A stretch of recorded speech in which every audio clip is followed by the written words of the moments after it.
So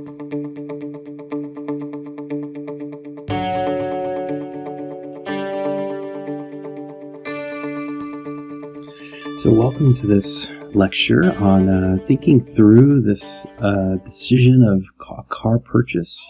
For many of us, this is probably the first big financial decision we've ever had to make. Sometimes we make it with our parents around the ages of 16 to 18, and or sometimes we're provided a car by our parents, and when we go off to college or when we get our first job, this is one of the very first things that we get to go do out on our own. So it's a very exciting purchase. However, making a bad decision on a car can really set us up for some financial struggles and difficulties. So I just wanted to spend a few moments talking through some things to consider, and then give you a very short, but again, very challenging strategy that will help you make a really good decision when it comes to the acquisition of a vehicle. So just a couple of things on vehicles. There's a couple of ways, considerations. The first is we have the option of looking at new versus used vehicles. Now, I will suggest to you, and one of the things that we put in the book is that the cheapest car you will ever have is the current car that you have. It's just kind of interesting how that works out, because you already have it. You have already put it into place with your finances, and you're not going out and acquiring a different vehicle. So, but just keep that in mind. All right, so you have the choice as you begin to look at vehicles. You have the option between new and used. You have the option potentially to buy or lease a vehicle. Now, one of the things that I just want to say about leases, if you notice, a lot of car companies advertising these days almost exclusively will put a lease at the end of the commercial. They don't say that you can buy it anymore. They say you can lease it for as low as, and then they give you some very attractive monthly payment. The thing about a lease is it is basically a guaranteed buyback. That is pretty much all the dealership is saying to you, is that, we know how hard it is for you to sell a car in any environment. And a lot of people don't like to sell cars. We will guarantee that we'll buy it back from you, and we're going to give you what that buyback amount is going to be. But if you really start to look at the cost of what they're charging you to do that, it's pretty amazing how much money they're making by this buyback guarantee. So that's all a lease is you can use the car, and in 2 years, we'll buy it back from you. So you kind of like renting it per se, but it is a guaranteed buyback.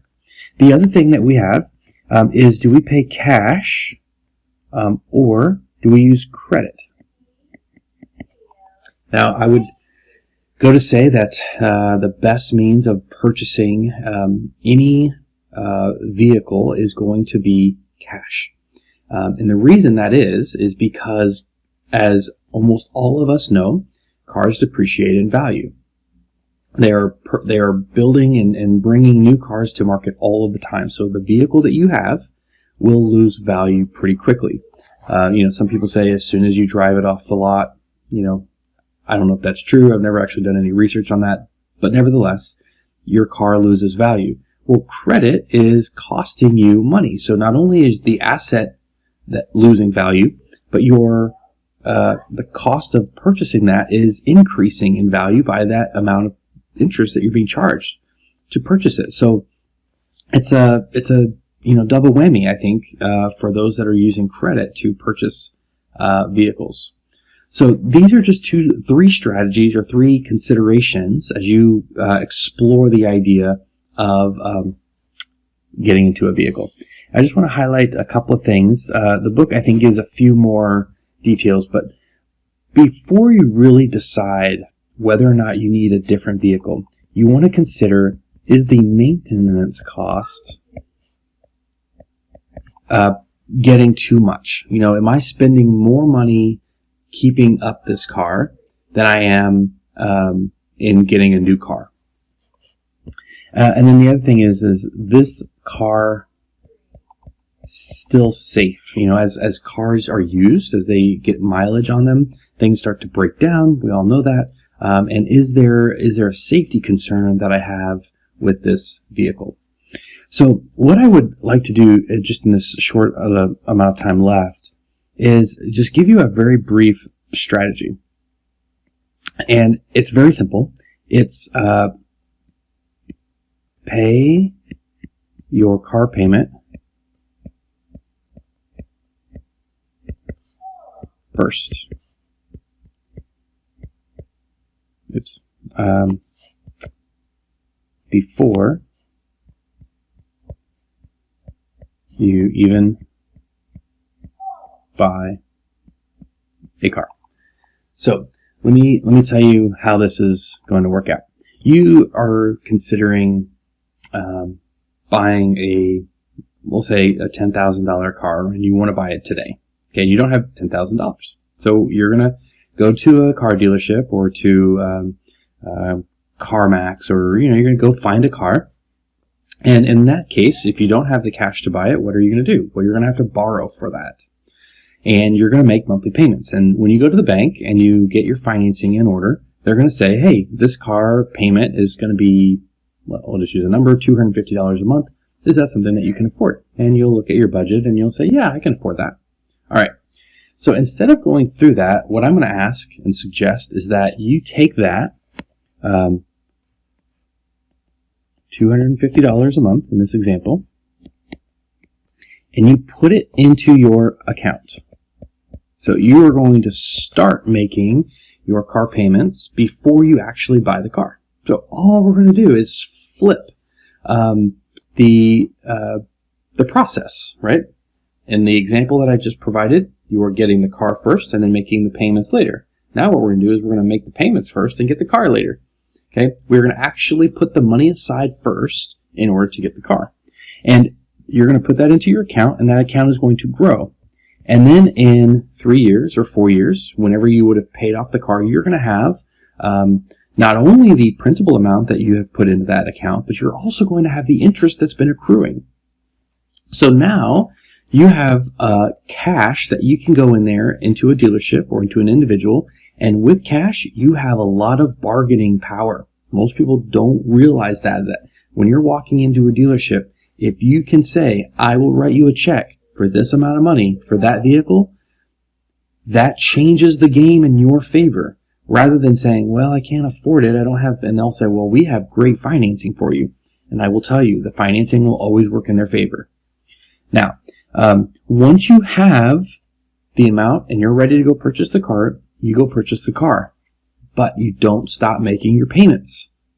You continue to make this payment. So we're going to put here, we're going to put car purchase with, and we'll just make this cash with cash. All right. Now here, keep making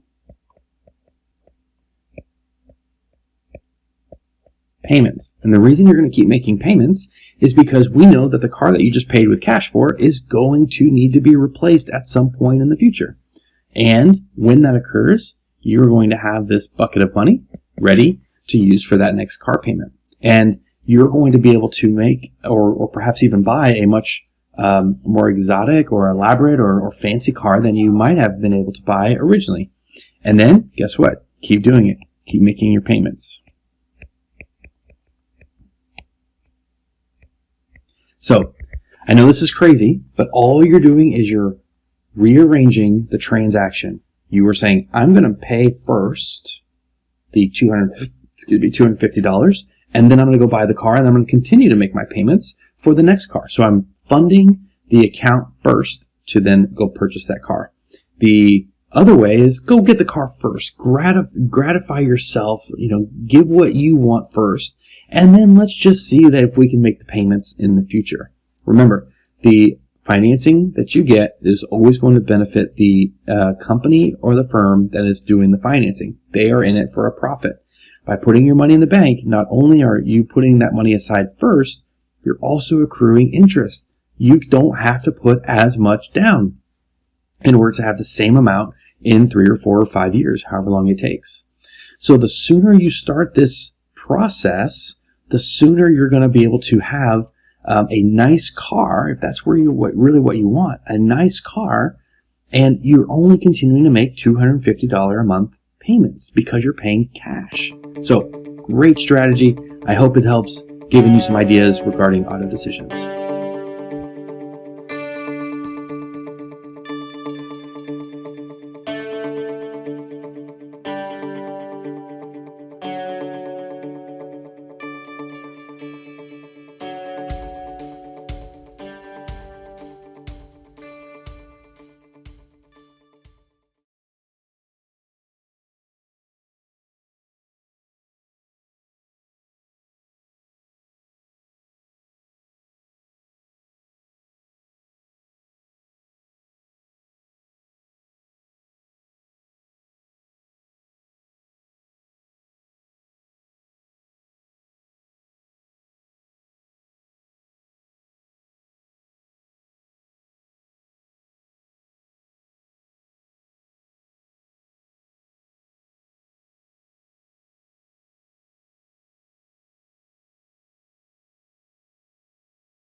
you.